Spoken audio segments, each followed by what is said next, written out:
Hey everybody, it's Tony D with another video. How you doing? So today on the screenwriting tips, we're going to talk about a movie.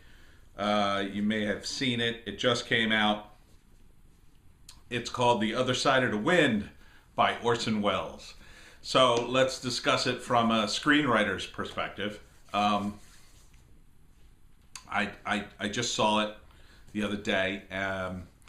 From a screenwriter's perspective, I think, and spoilers ahead.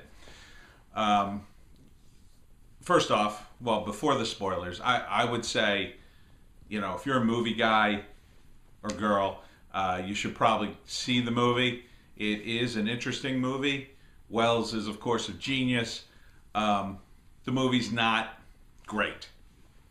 Okay, the Netflix guy tried to put it together based on stuff he had edited and notes he had in the movie. I think the movie's a little long. I think it's very dated in parts, and but if you're a movie buff like I am, you're definitely gonna see it. So just be prepared. Don't try to get your expectations too high.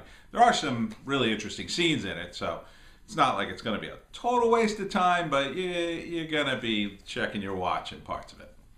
All right, so now spoilers ahead. From a screenwriter's perspective, The Other Side of the Wind, well, I said this in my review on Superfrat.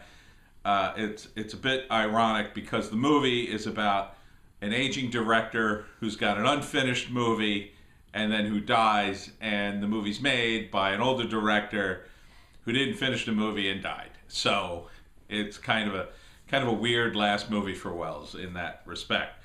There's a scene in the movie where I guess he's a studio executive that they're trying to get to finance the movie or to finish it, and he says something like, you know, can I see a script? And the guy talking to him kind of like looks away, and the studio exec realizes there is no script.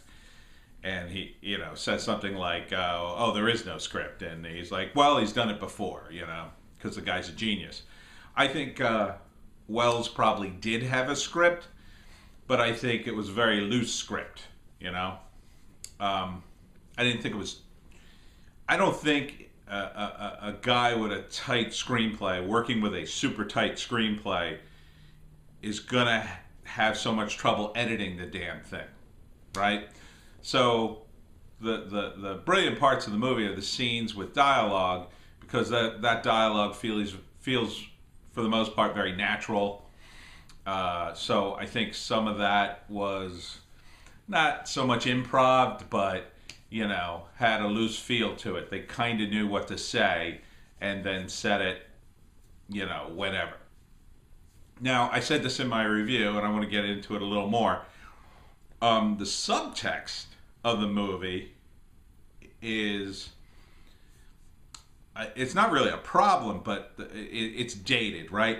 So, like, this movie started shooting in the 1970, I believe, and Welles was working on it for like 5 or 6 years. If the movie had come out then, it would have been kind of groundbreaking in that I think the subtext was all about the sort of secret world of gay Hollywood. Because I think the main character is gay and was having an affair with his leading man, which is why the leading man runs off. And I think, and my film friends disagree with me on this, but my other theory is, since most of the movie is a Hollywood party, and Haverford, who's the main character played by John Huston, you know, it's his party, and his crew around him are all guys, and none of them have girlfriends. The screenwriter is the Baron, and he's got an ascot, which isn't particularly feminine for that era, but he had kind of a feminine air about him.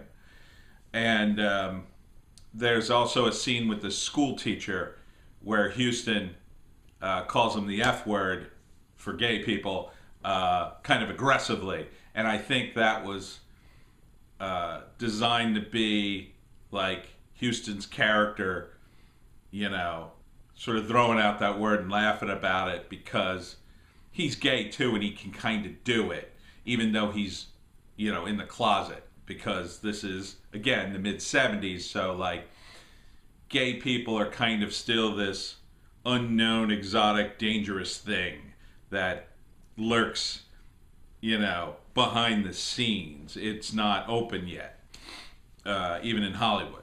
So, and there's also a scene with Houston and this young girl who's going to take to Mexico.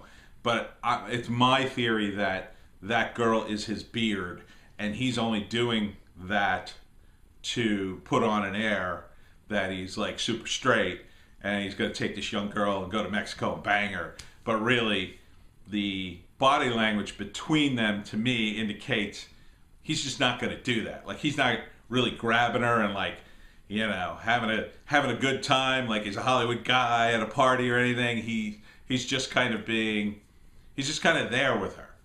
And all his crew, none of them have any girlfriends either, and it's a Hollywood party, which struck me as weird for a Hollywood party. You know, in the 70s, there weren't a lot of women there. And that these guys, if they were going to party and they were part of Hollywood in that era too, just like in all eras, there would have been girls there. So that to me indicates that maybe all these characters were gay, or a lot of them were, and this is sort of like the gay Hollywood in the 70s. It's underground. They all kind of, you know, these guys, since they're all gay and they all know each other, they work together because, like, that's what people do in Hollywood. And, you know, they sort of watch each other's backs because they have to. Because that's an era where if you get exposed, you know, your career could basically be over. So that's my take on the subtext of it. And there's also this weird scene where Haverford, he has his leading man, and what you see in the movie, he never talks in the real world. He only talks in the clips of the movie, you keep saying. But on the way to the party, he has all these dummies made up like the leading man, and then brought to the party, and then put up on these rocks near his house. And then there's a scene where they shoot them all, which to me sort of represented his frustration with the guy and whatever love affair they had. There's also a scene in the movie that Haverford makes. He has sex with the girl. There's a lot of sex in the movie Haverford makes. And my friend pointed out that the cinematographer Wells used was actually a porn cinematographer at the time, which I thought was kind of interesting. And those scenes did look very vintage porny. Anyhow, so there's a scene, he has sex with the girl, and then later he's having sex with her again, and she's wearing this weird necklace, and like it gets caught, but you don't see where it gets caught, but I think the indication it gets caught like somewhere around his crotch, and then she has to, you know, because it's all like very 70s symbolic stuff.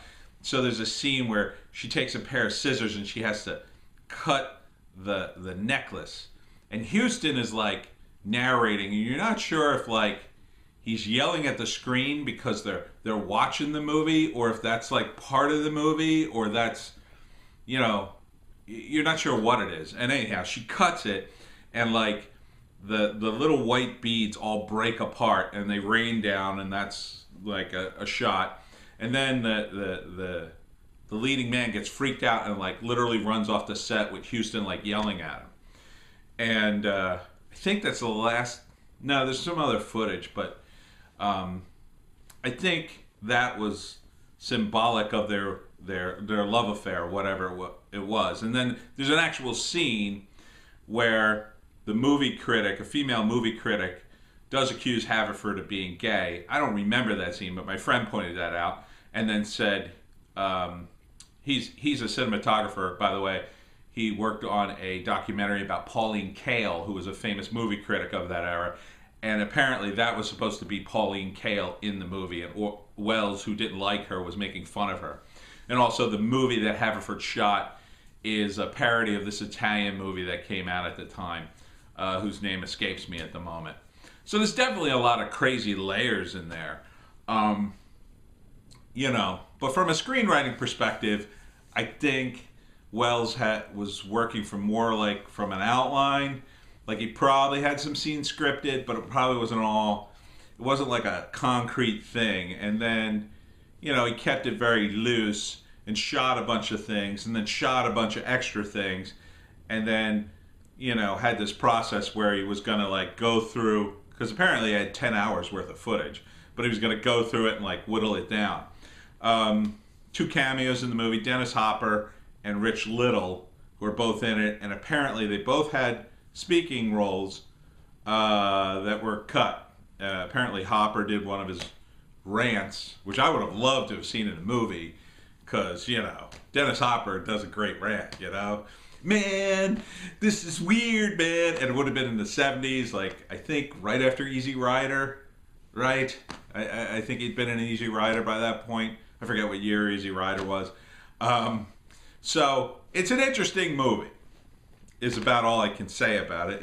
It feels long. I think the movie that Haverford shoots, there's too much of that in the movie. I think if they had cut that out, it would have been better, especially in the beginning. It feels like you're watching the whole damn movie. You know, in a movie filled with boobies and naked girls, by the way. So it's interesting. It's on Netflix, so check it out. And that's your Screenwriters take on The Other Side of the Wind by Orson Welles. Thank you.